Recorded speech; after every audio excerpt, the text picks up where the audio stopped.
لیکن بخار ہو جائے نا، زبان کا ذائقہ، منہ کا ذائقہ بگڑ جائے تو پھر میٹھا بھی کڑوا لگتا ہے، اور سانپ کو زہر چڑھا ہوا ہو نا تو پھر کڑوا بھی میٹھا لگتا ہے۔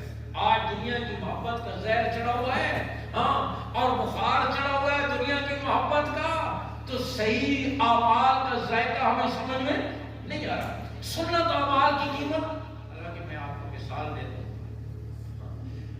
آدمی کھانا کھاتا ہے، آپ بتاؤ بیٹھ کر کھاتا ہوا اچھا لگتا ہے یا کھڑے ہو کر؟ بیٹھ کر کھاتا ہوا اطمینان سے کھاتا ہے یا کھڑے ہو کر؟ بیٹھ کر کھاتا ہوا مہذب لگتا ہے یا کھڑے ہو کر؟ اب آپ بتاؤ، میں یہاں شادی میں گیا، بیٹھنے کا انتظام موجود ہے، کوئی مجبوری بھی نہیں ہے، میں اسی طرح بیٹھ گیا اور کچھ لوگ بیٹھ گئے۔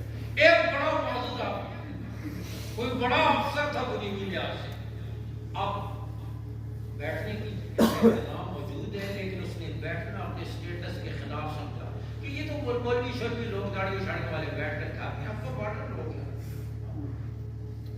ایسا بھوت چڑھا ہوا ہے ماڈرنزم کا، اور نتیجہ یہ ہے کہ حیوانیت کی گڑھ میں جا رہا ہے۔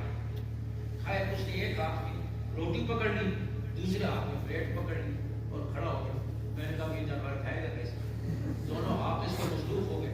اب اس نے لقمہ توڑنا ہے تو روٹی کو بغل میں دبایا خوشبوؤں کے برکت میں، اور ہاتھ دورہ کر کے اور لقمہ توڑا اور سالن سے لگا کر منہ میں ڈالا، روٹی پھر ہاتھ میں پکڑی، پھر لقمہ چبایا، پھر اگلا لقمہ توڑا، پھر پکڑ۔ اس طرح اس نے سارا کھانا کھایا لیکن بیٹھنے کے لیے تیار نہیں، اس لیے کہ یہ ہمارے اسٹیٹس کے خلاف ہے۔ بیٹھنا سنت اب یہ اجنبی ہو گیا۔ یہود و نصارہ کا طریقہ، کھڑے ہو کر آپ دیکھو تو غور کرو، دین اسلام نے کہا کھانے سے پہلے ہاتھوں کو دھو، دعا پڑھو، دائیں ہاتھ سے کھاؤ، اپنے سامنے سے کھاؤ، 3 انگلیوں سے کھاؤ، کھانے کے بعد پلیٹ کو اچھی طریقے سے صاف کرو، ہاتھوں کو دھو لو، پھر یہ دعا پڑھو۔ کتنے آداب بتائے۔ اور اس کے مقابلے میں یورپ کا ایک گورا کسی پب سے نکلتا ہے گندے منہ اور گندے ہاتھوں کے ساتھ، راستے میں کسی ٹیک اوے سے برگر لیتا ہے اور چلتے ہوئے کھا رہا ہے، چلتا جا رہا ہے، کھا رہا ہے۔ راستے میں پیشاب کی ضرورت پیش آئی، وہی سڑک کے کنارے نالی پر کھڑے ہو کر پتلون کے بٹن کھولے اور اترنا شروع کر دیا، ادھر سے ڈال رہا ہے، ادھر سے نکال رہا ہے۔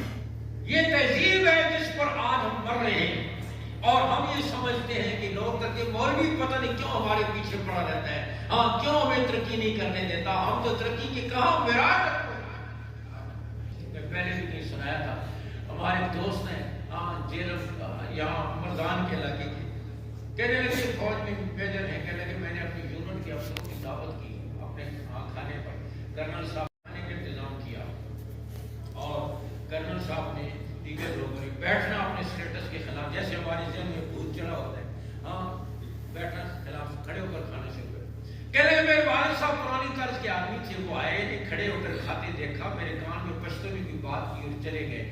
کرنل صاحب دیکھ رہے تھے، کہنے کہ بابا نے تجھے پشتو کیا کہا؟ میں نے کہا خاص بات نہیں۔ کہنے بابا نے کوئی بڑے پتے کی بات کی، کیا کہا؟ میں نے کہا خاص بات۔ کہنے بابا نے کوئی بڑی خاص بات کی، کیا کہ بتاؤ؟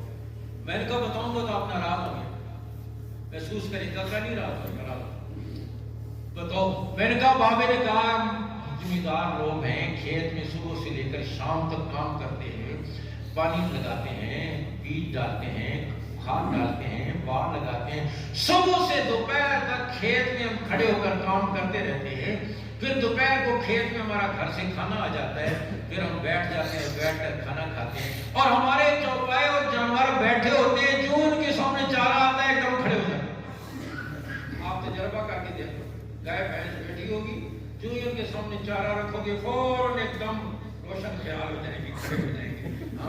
تو یہ حیوانیت ہے یا نہیں؟ بولو، ایک ایک چیز کا آپ جائزہ لیتے جائیں، سراسر حیوانیت